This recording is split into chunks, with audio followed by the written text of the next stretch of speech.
Salut à toutes et à tous, soyez les bienvenus dans Match après Match, notre talk show 100% football. Je me réjouis de vous accueillir ce soir en compagnie de Jérôme Créta pour la rédaction de Sport. Salut Jérôme. Bonsoir. De Gabet Chapuzat, notre consultant. Bonsoir Gabet. Bonsoir. Et notre invité du soir, humoriste et journaliste sportif, on peut l'entendre sur LFM, Couleur 3, le suivre sur Insta et TikTok et le voir sur scène dans son spectacle. Comment on va l'appeler ? Je propose qu'on vous appelle Renaud Desvarias. Bonsoir Renaud. Bonsoir Vincent. Après cette vanne ultra originale et bien sentie, on rentre dans le vif du sujet. C'est peut-être un tout petit peu moins drôle. Laissez-moi vous ramener en 1999. Pourquoi 1999 ? Parce que c'est l'année du dernier titre roman dans le championnat suisse. Il faut donc remonter au siècle dernier, voire même au millénaire dernier, pour voir une équipe de ce côté-ci de la Sarine ramener le trophée, en l'occurrence Servette, en compagnie de notre consultant Johan Lonfa, je le précise. Un triste constat, surtout que depuis 23 ans, les Romans ne sont même plus impliqués dans la lutte pour la première place, et c'est pas différent cette saison. Vaste thème de discussion, vaste question, quelles sont les raisons qui relèguent le foot roman au rôle de Vienne ensuite ? Jérôme Créta, à vous la parole. Je ne sais pas s'il y a véritablement que le foot roman qui est relégué au deuxième plan depuis 99-2000. Il y a plutôt tous les clubs, sauf 3, à quelques exceptions, puisqu'il y a eu d'autres titres faits par d'autres clubs au début des années 2000, Saint-Gall, Getse aussi, mais sinon c'est 3 clubs, Zurich, IB, Bâle, dans le désordre, qui ont la main mise sur le foot suisse. Donc il n'y a pas Lucerne, il n'y a pas les clubs tessinois, il n'y a pas Saint-Gall, hormis une année, il n'y a plus Getse. Ça serait plutôt la question, pourquoi ces trois clubs-là qui dominent et non pas la perte du foot roman depuis depuis 1999, même s'il y a aussi des explications plus précises par rapport au club roman, mais globalement, c'est ces 3 clubs qui dominent. Gabet. Oui, c'est un triste constat, malheureusement, c'est vrai, 23 ans depuis 1999. J'avais pleuré ce soir-là lors d'un célèbre Lausanne-Servette, 5-2 pour Servette. Lausanne jouait le titre. Je me plaindrais parce que Lausanne n'a pas été gâtée, parce que le match était joué dans des conditions assez catastrophiques, la pluie, un terrain détrempé, impraticable, mais avec une victoire méritée de Servette, avec un Hollandais qui s'appelait Vurens, qui nous avait tué avec un doublé, et depuis plus rien. Moi, l'autre explication, parce que moi je veux pas m'occuper des Suisses allemands, les Romans, c'est que je constate depuis cette époque, si on fait un petit peu entre Sion, Lausanne, Servette et puis Xamax, ce qui a prédominé surtout dans leur parcours, c'est les relégations et surtout les faillites. Bon, Renaud, oui, il n'y a pas de titre, c'est vrai, mais il faut aussi relever le fait que les équipes romandes ne se battent même pas pour le titre, sont toujours loin derrière. On a l'impression... Même s'il y a des 3e places. Effectivement. Et puis pour, par exemple, prendre l'exemple d'un certain club vaudois, on nous annonce certaines ambitions, puis après on constate que l'équipe n'a pas le niveau des ambitions, et c'est un petit peu compliqué. Bon, après, le LS prévoit de jouer le titre et de s'installer au haut du tableau dans les 2-3 ans, donc même s'il y a une relégation en Challenge League, ce serait toujours envisageable. Ils sont dans les temps encore. Non mais Jérôme, c'est surtout ça, c'est le fait qu'on aimerait avoir nos équipes romandes qui bataillent. En Coupe de Suisse, ça fonctionne. Vous vous rappelez très bien de ça avec le FC Sion. Pourquoi en championnat, c'est impossible ? Ça semble impossible. Alors, ça revient à cette question, qu'est-ce qui fait que les trois plus gros sont les plus gros ? Il y a probablement la taille des villes, il y a la taille des budgets, il y a une meilleure gestion des clubs aussi, puisqu'on en a parlé. Les faillites sont tombées plutôt sur les clubs romans que sur les autres. Donc je pense que c'est un ensemble de choses. J'ai presque envie de dire, c'est dur de le dire, mais on s'y est fait. Il y a de toute façon un qui est champion, ou alors une course à 2 ou à 3, mais il y a souvent une course à un seul à tour de rôle entre ces 3 clubs. Et puis les Romans, on se contente peut-être de la 4e, 5e place qui était jusqu'à il y a peu une place qualificative pour l'Europe, ou d'une Coupe de Suisse pour Sion, peut-être un peu plus que les 2 autres clubs, mais il y a aussi eu des victoires de Lausanne, de Servette, plutôt dans les années 90 en l'occurrence, ou début 2000, mais finalement ça devient logique. Il y a celui qui va gagner, éventuellement maintenant le 2e, et puis après, si on est 3e, c'est déjà bien pour un club roman. C'est une question d'effectif, c'est aussi le fait que, je sais pas, les clubs romans ont de la peine à attirer des joueurs de talent. C'est une question de recrutement, c'est une question simplement financière. Je pense que l'aspect financier joue un immense rôle. Hein. Quand je connais aujourd'hui les budgets de Bâle et puis de IB, c'est vrai que les clubs romans peuvent pas régater tout simplement. Mais moi, je me suis un petit peu focalisé sur ce pauvre Lausanne, parce que c'est quand même mon club. Hein. J'ai joué 28 ans pour les Bleus et Blancs. Non, c'était une catastrophe ce qui s'est passé en 2003, faillite. On repart en deuxième Ligue Inter, hein, on remonte en 2005, l'équipe en Challenge League. Et après une longue traversée pro, miraculeusement remontée en 2011, mais après, quelle catastrophe. Les hauts et les bas, ce que je veux dire. En 2014, allez, on coule. En 2016, on remonte. En 2018, on recoule. Hein. Arrive Ineos, on parle d'Europe. En 2020, on remonte. Et en 2022, je crois qu'on a tous compris, on recoule. Alors donc, c'est vrai, le constat, il est amer, et je pense que ça résume un petit peu le parcours des équipes romandes. Bon, Renaud, on parle du LS, on se dit, Ineos arrive avec beaucoup de moyens. On vient de le dire, hein, l'argent, c'est le nerf de la guerre dans ce championnat, comme dans tous les championnats. Pourquoi est-ce que ça ne fonctionne pas ? C'est très étrange. Je me demande des fois s'il y a peut-être des choses qu'on ne sait pas, justement, en termes d'arrangement, d'intérêt peut-être des fois personnel un petit peu, avec des agents, avec des cellules de recrutement. C'est très bizarre, et d'autant plus qu'on sait que Lausanne, la saison passée, avait fait un très bon retour dans l'élite. On attendait peut-être de nouveau quelques Niçois, il n'y en a pas vraiment eu. On a eu à la place, ce sont des joueurs en méforme. On va peut-être pas citer de nom, on le fera peut-être à l'occasion. Mais c'est vrai que voilà, c'est ce qui a fait que finalement cette équipe ne suive pas la route, ne tienne pas la route. Et puis, je ne sais pas ce qu'il adviendra de ce club, mais là en tout cas c'est vrai que avec ce qu'on voit, on ne peut pas espérer mieux, si je puis dire, qu'une relégation de Challenge League. Jérôme, la ferveur romande, elle a un peu disparu aussi. Quand on voit les affluences dans les stades en Suisse romande, en comparaison à ce qui se passe en Suisse allemande, même Lucerne, hein, qui est ultra mal classé, il y a du monde au stade. Ouais. Ça, c'est aussi un effet qui peut influencer. C'est peut-être aussi les nouveaux stades. Il y en a plein qui sont apparus pour l'Euro 2008. Donc, on est de nouveau au début des années 2000. Ça a bien fonctionné pour Young Boys, parce qu'il n'y avait pas beaucoup de spectateurs avant. Ça a bien marché pour Bâle, même si là, par contre, il y avait déjà du monde. Ça a bien marché pour Saint-Gall, même si la ferveur était aussi présente. Lucerne également. Les nouveaux stades ont moins bien fonctionné. Alors, pour Sion, on ne sait pas encore, parce qu'il n'y a pas. Mais pour Lausanne, ça n'a rien changé. Pour Xamax, c'était juste avant, sauf erreur, Tchagaïev et toute cette équipe. Et puis Servette, c'était aussi aux alentours de Marc Roger. Donc il y a les investisseurs étrangers qui arrivent au moment des nouveaux stades, comme par hasard. Et puis c'est là que tout s'effondre. Moi, j'ai envie de revenir quand même sur le départ. Sur les premières relégations de Servette et Lausanne, c'était, à mon avis, fin 99, début 2000, les deux seuls clubs de l'élite qui n'avaient jamais été relégués. On parlait du plan sportif à l'époque parce qu'il n'y avait pas beaucoup de faillites. Et en l'occurrence, c'est les deux dernières équipes à être reléguées à ce niveau-là. Pas pour des raisons sportives la première fois. Puis après, alors, il y a eu d'autres relégations sportives ou pire, faillites jusqu'en deuxième inter. Mais il y a quand même un élément déclencheur au début de ces années 2000 pour ces deux clubs principalement. Mais Gabet, quand il parle des investisseurs étrangers, avec le passif des clubs romans, pourquoi il n'y a pas un gros warning qui arrive ? Attention, danger. Ben oui, hein, j'aimerais bien savoir. C'est vrai que les investisseurs, ils ont de la peine à pointer leur bout du nez. En Suisse, en plus, en Suisse romande, on a eu des gens, hein, à Genève, à Lausanne, mais des gens un peu sérieux. Et Neuchâtel. Et oui, à Neuchâtel, j'en parle pas, avec l'affreux Chagaïev, le pauvre Fakinetti, qui a laissé sa fortune et sa santé pour le club, doit se retourner dans sa tombe. C'est vrai que pour le club, ça a été une catastrophe. 6 ans pour remonter au plus haut niveau.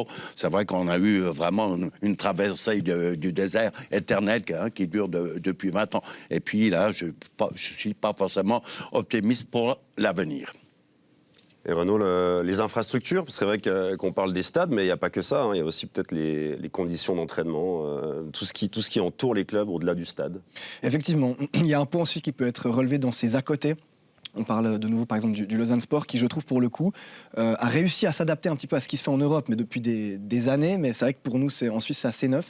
En termes de marketing, de promotion du club, ça a rarement été aussi efficace, je trouve, en tout cas du côté de Lausanne. Et au début de la saison, quand tout allait encore plus ou moins bien, il y a du monde. On a vu 10 000 spectateurs pour un derby lémanique. à quand ça s'est remonté pour la dernière fois à Lausanne. Donc, oui, alors à votre époque peut-être. Même à notre époque, on n'a jamais joué en dessous de 20 000, donc il ne faut pas dire que c'est révolutionnaire, non. Dans les années 2000, on a peu vu de derby lémanique à plus de 3-4 000, j'ai l'impression.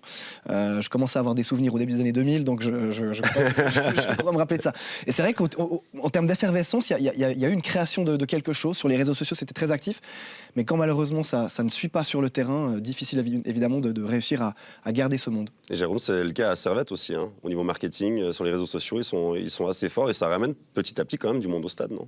Ouais, mais ça semble nouveau pour nous, comme disait Renaud, mais pour les clubs suisses alémaniques, je pense pas que c'est nouveau. Je pense pas qu'à Berne c'est nouveau. Je pense pas qu'à Bâle c'est nouveau. Même à Saint-Gall, je suis très peu ces clubs-là sur les réseaux, mais je pense qu'il y a un engouement populaire qui est aussi lié aux nouvelles manières de faire vivre un club.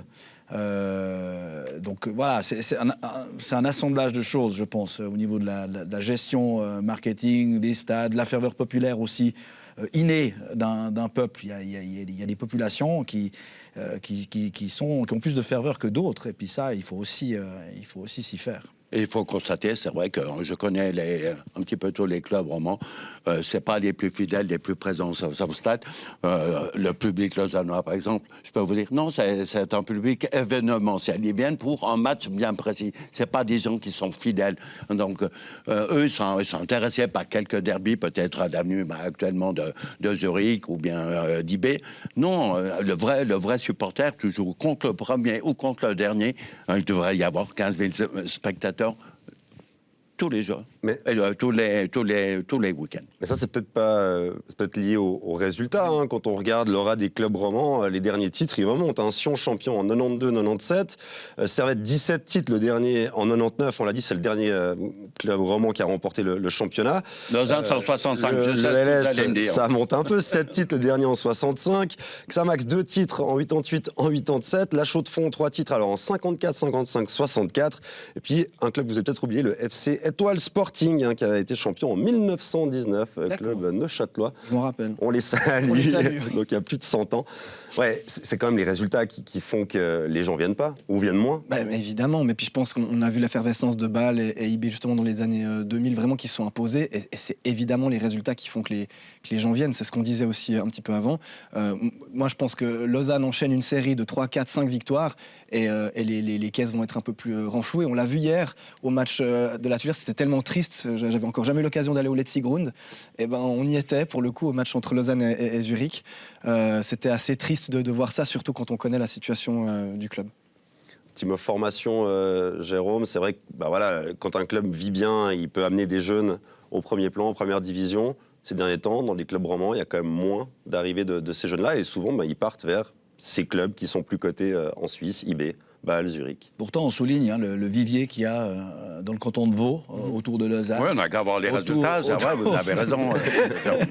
Il n'y a plus trop de Vaudois maintenant, c'est ça? Autour de Genève aussi, on en parle. Et pourtant, après, on en parlait dans un plateau il y a quelques mois. Je pense qu'on a réussi à créer en Suisse maintenant une zone tremplin, qui était Bâle une époque, qui est IB depuis 4 ans, puis qui finalement est Bâle, IB, voire Zurich actuellement. Donc le bon joueur roman, il ne va pas partir tout de suite à l'étranger comme il fallait peut-être le faire avant, parce qu'il n'y avait pas de tremplin, il n'y avait pas de passerelle finalement entre le club roman et l'étranger, alors que maintenant il y a un moyen de faire une transition intelligente. Il y en a plusieurs qui ont fait ça avant de partir à l'étranger. Donc forcément, les bons éléments romans ne vont pas forcément tout de suite à l'étranger, mais vont d'abord dans ces 2-3 clubs suisses alémaniques. Mais l'avenir, quand même, passera par travailler avec les jeunes. Lausanne l'a très, très bien fait pendant quelques années. Malheureusement, on a vu cette année, c'est une catastrophe. C'est la première fois que je suis un petit peu tout ce qui se passe dans les séries dites plus inférieures. Lausanne, les moins de 21, par exemple, j'ai regardé les classements, ils sont avant-derniers. Et moi, pendant 4-5 ans, j'ai toujours vu les futurs stars de Lausanne Sport et les grands espoirs, parce qu'il y avait un vivier intéressant. Ils jouaient le haut du tableau. Donc, pour moi, il y a un problème qui est beaucoup plus profond que l'on croit. Économiquement, c'est important de bien former pour bien vendre aussi. Parce que c'est comme ça que les clubs suisses fonctionnent. Oui, évidemment, ouais. Et puis, je pense que malheureusement, je prends par exemple les cas d'Anendoy ou Andy Zekiri il y a quelques temps, ou Cameron Puertas qui est parti encore cet hiver. Ma foi, des fois, le club qui possède le joueur ne peut ne peut que céder aux sirènes aussi adverses. Quand on fait sauter une clause libératoire, on n'a pas son mot à dire. Quand c'est le premier de la division, certes belge, mais quand même, première division. Donc à un moment donné, le LS, par exemple, Servette ou autre, ne peut plus s'aligner. D'ailleurs, j'étais très surpris que, par exemple, Servette ait réussi, on en parlait avant, réussi à garder Castriotti-Méry cet hiver.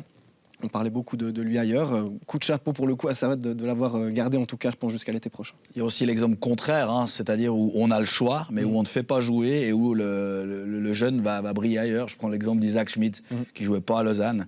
Seidler se régale avec ce joueur, et là, c'était pas une contrainte.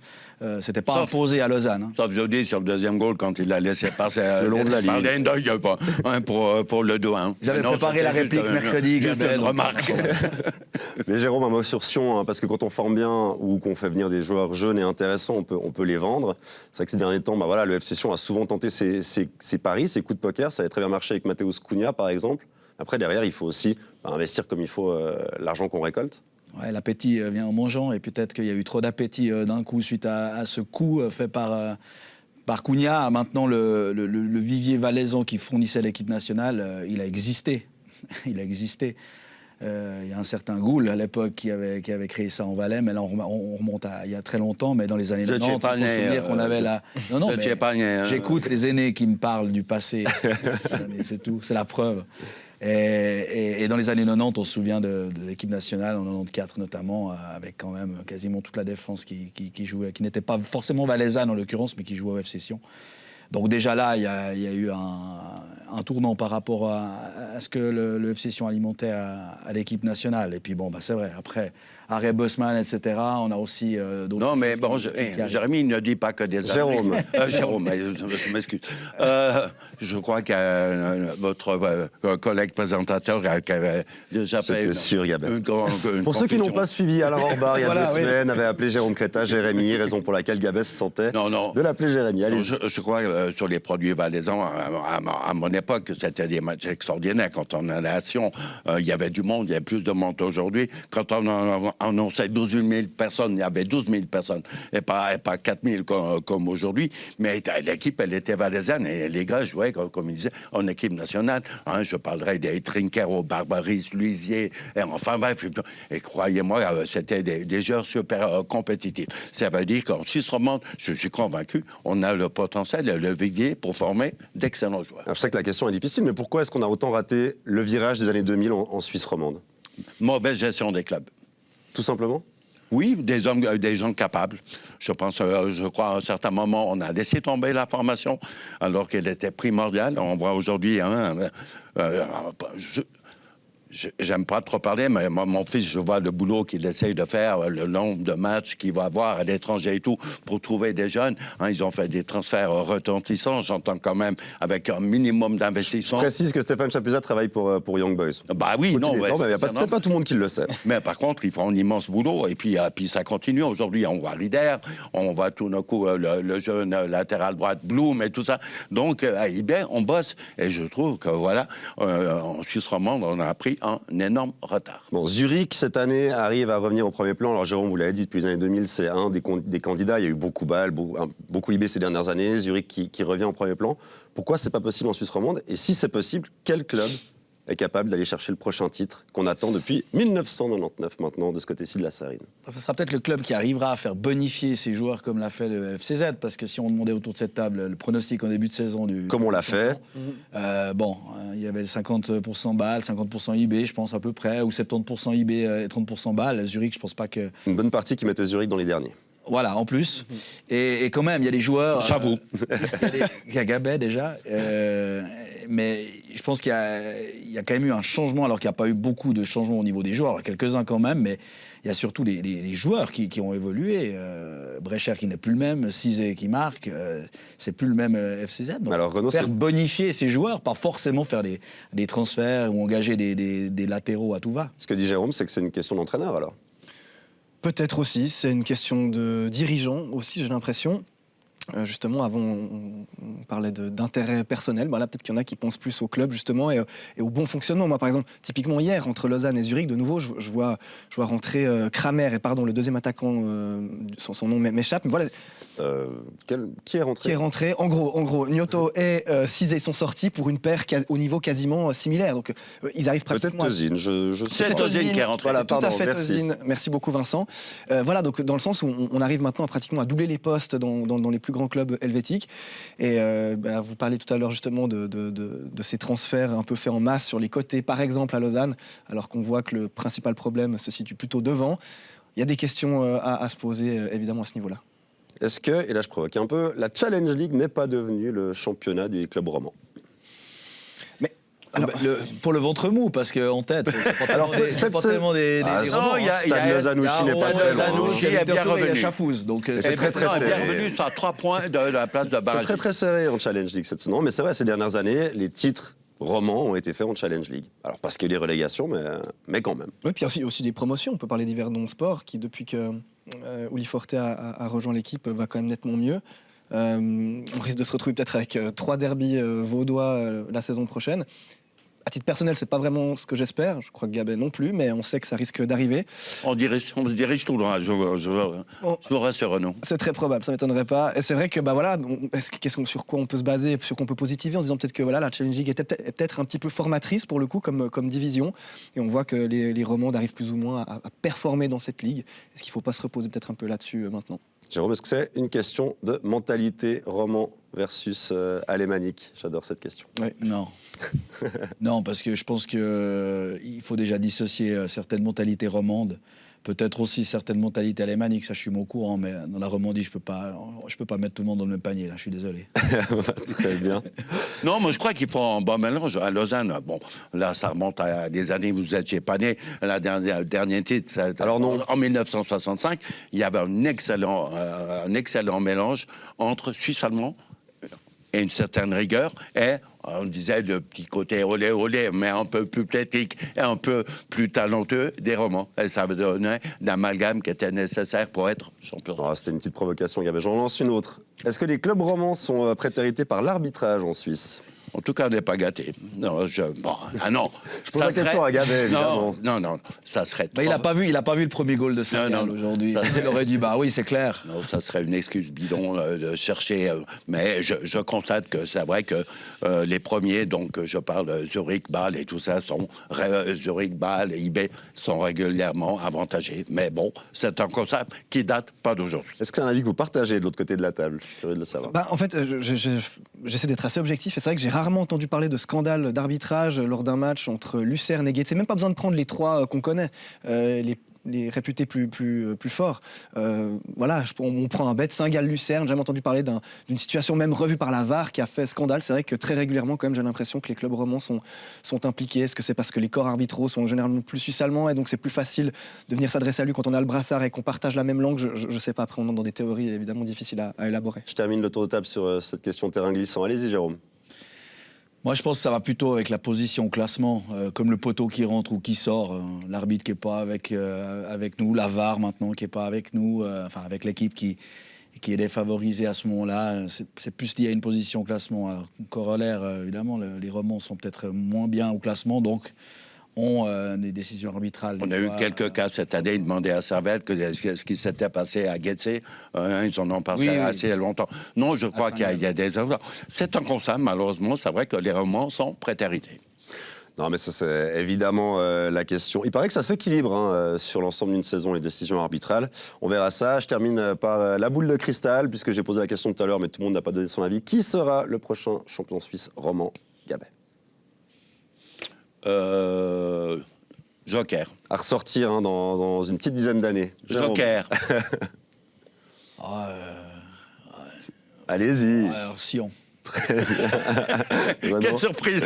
Et moi, vraiment, toute objectivité, Vincent, toute, le Lausanne Sport. Très bien, on se réjouit de voir un champion roman, pourquoi pas, voilà, ça Oui. nous ferait du bien aussi, ça redorerait le blason de ce côté-ci de la Sarine. On va enchaîner, parce que mardi et mercredi, 8e retour de la Champions League avec 4 matchs au programme. On va faire un petit tour d'horizon de ce qui nous attend. Voici le programme, le Bayern accueillera Salzbourg, match à Anfield entre Liverpool et l'Inter, et le lendemain, Manchester City devrait être plutôt tranquille face au Sporting, alors que le Real recevra le PSG. Jérôme, quel match ne faut-il pas manquer dans cette semaine de Ligue des Champions? Vous pouvez me dire tous. Non, pas tous. Je pense qu'il y en a 3 qui sont pliés. Ah, carrément. Ouais, carrément. Bon, alors, je pense au 5-0. Et puis, je pense aux 2 matchs où il y a 2-0. Je pense que là, c'est encore plus pour Liverpool qui va jouer. Il n'y a qu'un match à 2-0, c'est Liverpool-Inter. Hein.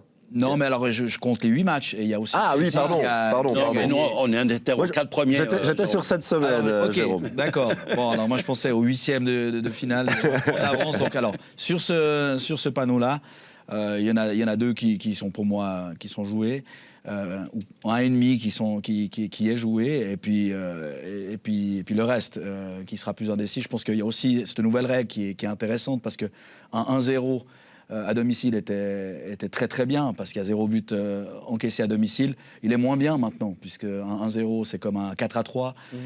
Et ça pourrait aussi jouer un rôle en fonction des résultats, parce qu'il y a beaucoup de résultats à 1-0. ou C'est vrai que la match nul. disparition de goals marqués à l'extérieur, quand on double, c'est vrai qu'elle a changé pas mal un petit peu l'approche des équipes. J'en conviens.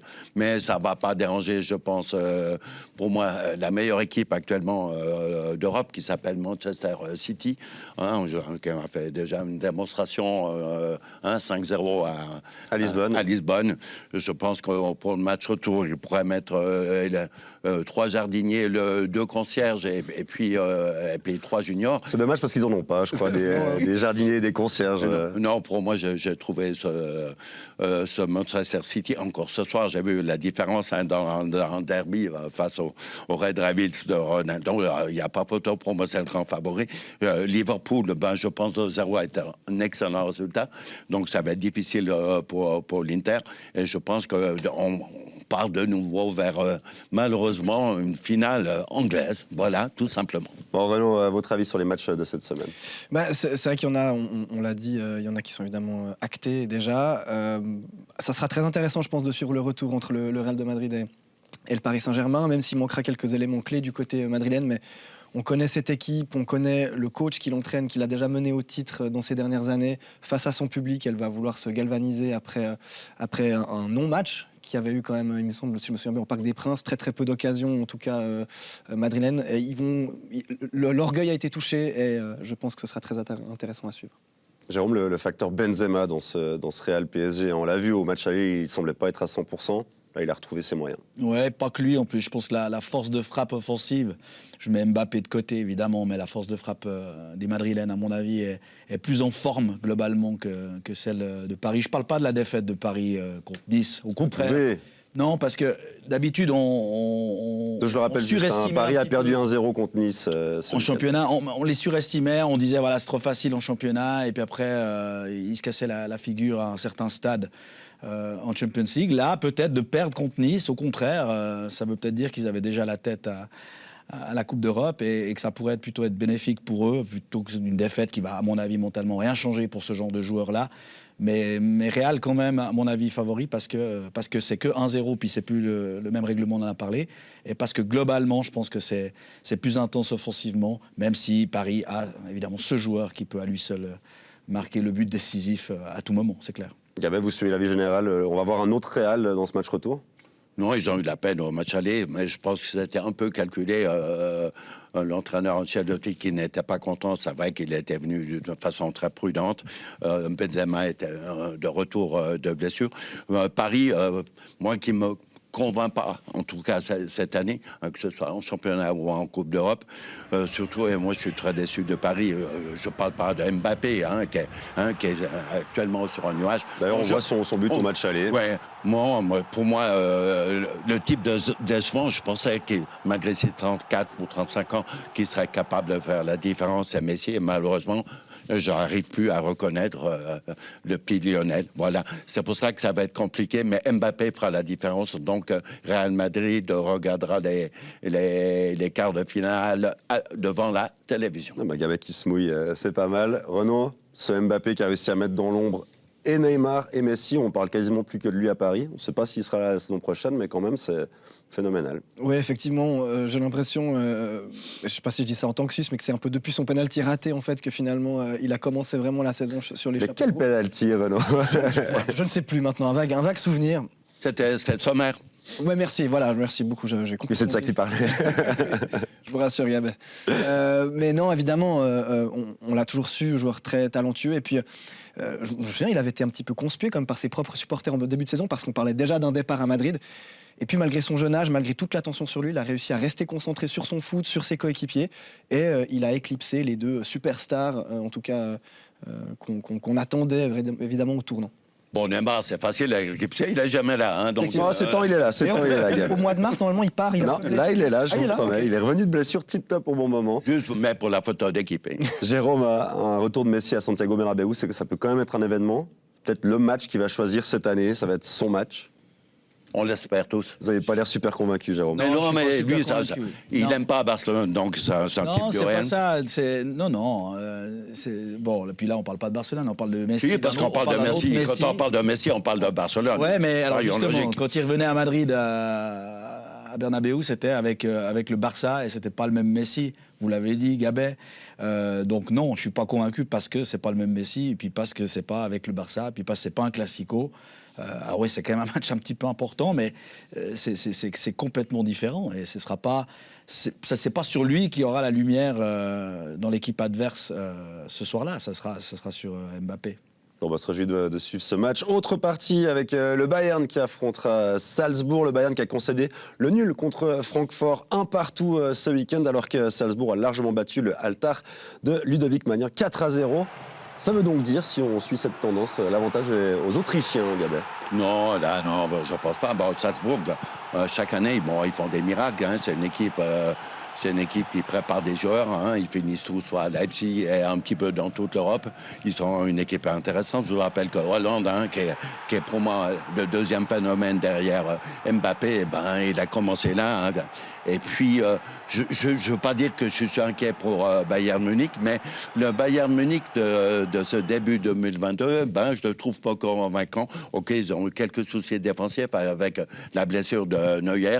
Lewandowski, un petit peu moins productif, mais enfin bref, en valeur individuelle, je vois pas, malgré tout, le crédit que je vais accorder à Salzbourg, je vois pas Bayern Munich se faire éliminer. On vous le dit, Gabet, Lewandowski un peu moins productif. C'est quand même 39 buts en 34 matchs de compétition confondus, 9 buts en 7 matchs de Ligue des Champions.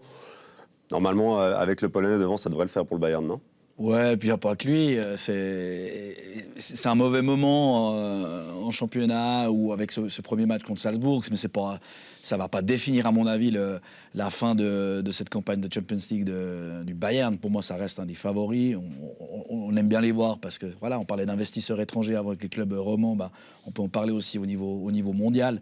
Bayern, ce n'est pas le cas. C'est des gens de là-bas, et contrairement à d'autres clubs qui sont favoris dans cette Champions League. Donc, on aimerait bien les voir le plus loin possible. Je ne pense pas que c'est une défaite courte à Salzbourg qui doit remettre en question la suite. Maintenant, aller au bout, ça sera bien sûr compliqué. Il y a du boulot, mais pour moi, c'est une qualification qui sera acquise pour cette équipe du Bayern. Allez, on le note. Jérôme, il vole Bayern, Gabet aussi, et Renaud. Je ne vais pas être très original.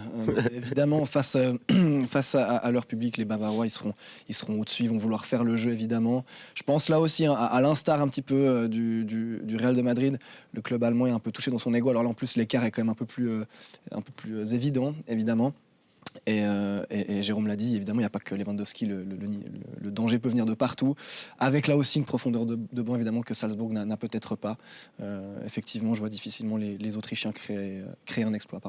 Autre match dans cette semaine de Ligue des Champions, on l'a dit, Liverpool qui s'est difficilement imposé sur West Ham 1-0 à la maison, alors que l'Inter s'est promené face à Salernitana 5-0. Jérôme, l'Inter capable de remonter ce 2-0 à Liverpool. Vous avez dit non tout à l'heure, est-ce que vous êtes toujours de cet avis? Expliquez-nous pourquoi. J'aurais de la peine à expliquer que j'ai changé d'avis là depuis 2030, donc je vais rester sur mes positions. Toujours pas d'Alzheimer, Jérôme Crétas. Non, toujours pas.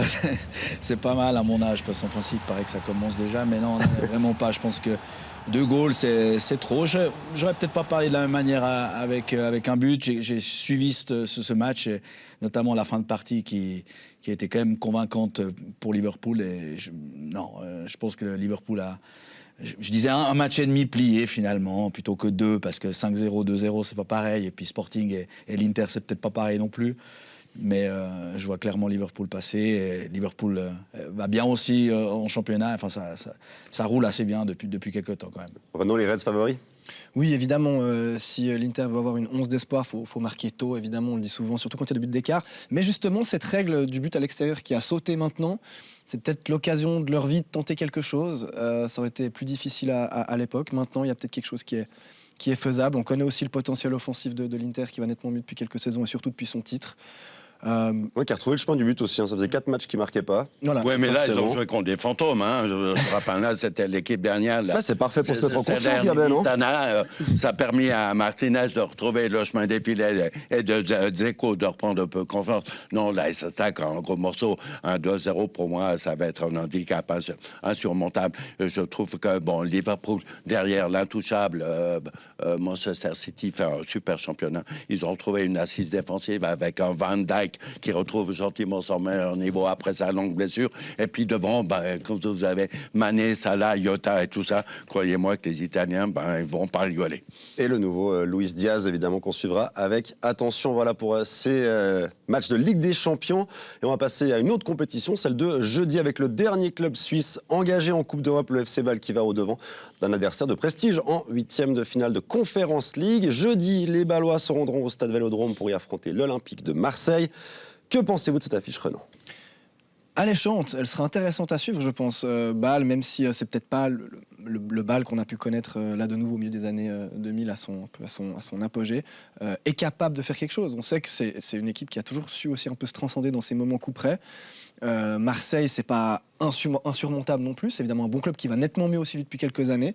Mais je pense qu'il y a un coup à jouer, très sincèrement. Il faudra tout de suite bien commencer aussi la rencontre du côté du match aller au Vélodrome, c'est ça? Au Vélodrome. Ouais. Alors il faudra tout de suite évidemment bien débuter pour J'arrive pas à vendre les billets, ils sont en train de les brader. Vous voyez, c'est le foot, on fait plus recette. C'est ça, j'ai cru voir. Non, mais pour résumer tout ça, je pense que Bâle peut jouer, enfin, a une carte à jouer.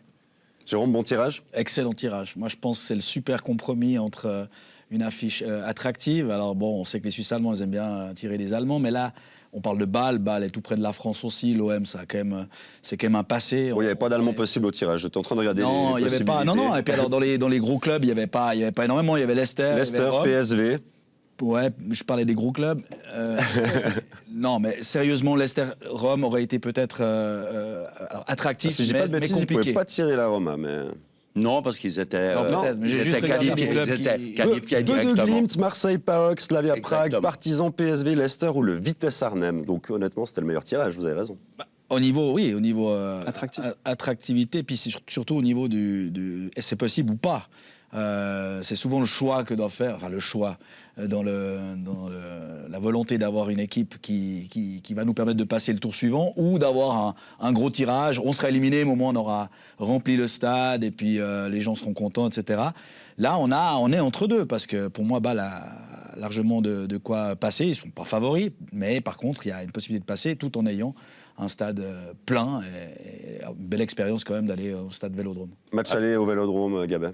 Oui, ça c'est compliqué. On sait que là-bas, on connaît à Marseille. Bon, à Marseille, un public versatile. Hein. Quand l'équipe est euphorique, le public est inarrêtable. Il peut être aussi absolument désagréable. Actuellement, ils sont assez fâchés contre l'équipe. Hein, c'est vrai qu'elle est entraînée par un entraîneur qui est un badingue, mais... Un génie ou un fou? Non, un fou joyeux. Hein. Sampaoli, c'est vrai, le petit Argentin, hein, qui est encore un animateur, qui a l'art de se mettre les joueurs sur le dos. Actuellement, c'est Milik, hein, lui, qui met tous les gros, se retrouve remplaçant. Et puis, il ne faut pas oublier que Marseille est dans une passe difficile. Bon, OK, 15 points de retard, on sait très bien qu'ils ne seront pas champions, mais a perdu à la maison contre Clermont, faire un pied en 1 contre 3 qui est mal classé. Ce soir, ils auront un match difficile contre Monaco. Et puis, ils ont éliminé, je vous rappelle, c'était Karabakh. Et Karabakh était dans le même groupe que Bâle. Et, bon, tout le monde a dit 3 au match aller, ils avaient fait la décision, mais au match retour, 3-0. Résultat trompeur. 20 tirs cadrés à 4 seulement pour Marseille. Et Marseille, 4 tirs cadrés, 3 goals. Donc, pour moi, le coup est jouable. Surtout qu'on a retrouvé un attaquant. On était inquiet avec le départ de Cabral. Il y a Fedor Tchalov qui a marqué 3 buts sur les 3 derniers matchs en Super League. Il se réveille au bon moment. Exactement, c'est plutôt des bonnes stats pour lui. Bâle pourra évidemment compter dessus pour cette rencontre. Et puis là aussi, on le sait, à Bâle, il y a des joueurs qui sont capables de faire la différence, notamment sur les côtés, que ce soit Millar, que ce soit Ndoye. Et puis, je pense pour Bâle, c'est peut-être un avantage de commencer au Vélodrome, parce que terminer une double confrontation là-bas, surtout si on a peut-être réussi à faire quelque chose à domicile, ça peut être très difficile avec justement, Gabet parlait de ce public extrêmement chaud qu'on connaît du côté de Marseille. Donc définitivement, Bâle doit jouer le coup à fond et espérer. Et c'est l'occasion de sauver une saison. C'est vrai qu'actuellement, je pense que la victoire aujourd'hui, elle arrive au l'excellent moment, hein, avant le déplacement. Et puis pour Degen et un nouvel entraîneur, je pense que les 3 points d'aujourd'hui vont donner le moral et une certaine confiance. Et je pense qu'il y a des signes positifs pour un éventuel exploit du FC Bâle. Ouais, ils ont la tête libérés par rapport aux autres compétitions. Ils sont plus en Coupe de Suisse depuis un petit moment. En championnat, on va pas dire que c'est plié, mais ils ont quand même quasiment assuré le podium ou presque, sachant que même si encore Lugano gagne la Coupe de Suisse, il y aura le 4e qui sera européen, on n'en est pas là, mais je pense vraiment que là, ils peuvent mettre le focus sur cette Coupe d'Europe, ce qui n'est pas forcément toujours le cas, puisqu'on doit s'occuper d'un, voire de 2 autres tableaux quand on est une équipe suisse. Et là, c'est pas le cas, donc on peut mettre vraiment le focus sur Marseille. Et puis c'est une super vitrine de jouer Marseille dans cette affiche pour les jeunes joueurs du FC Bâle. C'est une motivation supplémentaire. Bien sûr, et puis en plus, certains clubs français connaissent déjà les joueurs suisses. On pense à Dan Ndoye qui avant appartenait à Nice, qui maintenant est revenu à Bâle. Et puis on sait, le Parc Saint-Jacques est régulièrement rempli aussi. Vous l'avez dit, Marseille va ramener du monde dans ce stade. Tous les éléments sont vraiment là pour que la fête soit belle et pour que tout se passe bien. On a une grande chance, c'est que les Français, vous connaissez les journalistes français, il suffit de suivre un petit peu ce qui se passe sur l'équipe 21. Ils n'ont pas beaucoup d'estime pour la qualité de notre football, malgré qu'on leur a montré qu'en 8e de finale, au championnat d'Europe, qu'on était présent. L'arrêt de Sommer, là c'est celui-là. Je n'ai pas compris encore, ok. Non, ce que je veux dire, on est sous-estimé par les Français. Et ça, je pense, c'est un atout helvétique. Le FC Bâle qui... Alors, au passage, on notera tous les excellents jeux de mots qu'on aura la chance de lire dans la presse française dans les jours qui viennent. Plus sérieusement, vous l'avez dit, Jérôme, le FC Bâle n'a quasiment plus que la Conference League. Avec l'espoir peut-être d'aller au bout, c'est possible de voir un club suisse triompher dans cette compétition? Pourquoi pas on a vu, il y a quelques années, il n'y a pas encore la Conference League à l'époque, mais la deuxième, la moins bonne des compétitions européennes, c'était l'Europa League. Et puis on avait vu un FC Bâle jusqu'en demi à l'époque. Alors c'était pas le même FC Bâle, mais qui était quand même allé jusqu'en demi-finale de cette deuxième compétition. Là, on est un cran en dessous quand même, même si on a l'impression que l'Europa League tout d'un coup est nettement meilleure qu'avant. Mais c'était un autre FC Bâle aussi. C'était un autre FC Bâle, mais c'était aussi une autre ligue. Et puis il y avait quand même Chelsea. Là, il n'y a pas Chelsea. Il y a quand même encore 2-3 gros. On en a parlé avant, mais la Roma, par exemple. Voilà, mais pourquoi pas. Après, step by step, on n'en est pas encore là. Il y a les 8e de finale, les quarts, les demi en principe, avant la finale. Donc tout dépend aussi après des tirages au sort. Il faut déjà passer Marseille. Mais une fois passé Marseille... tout est possible.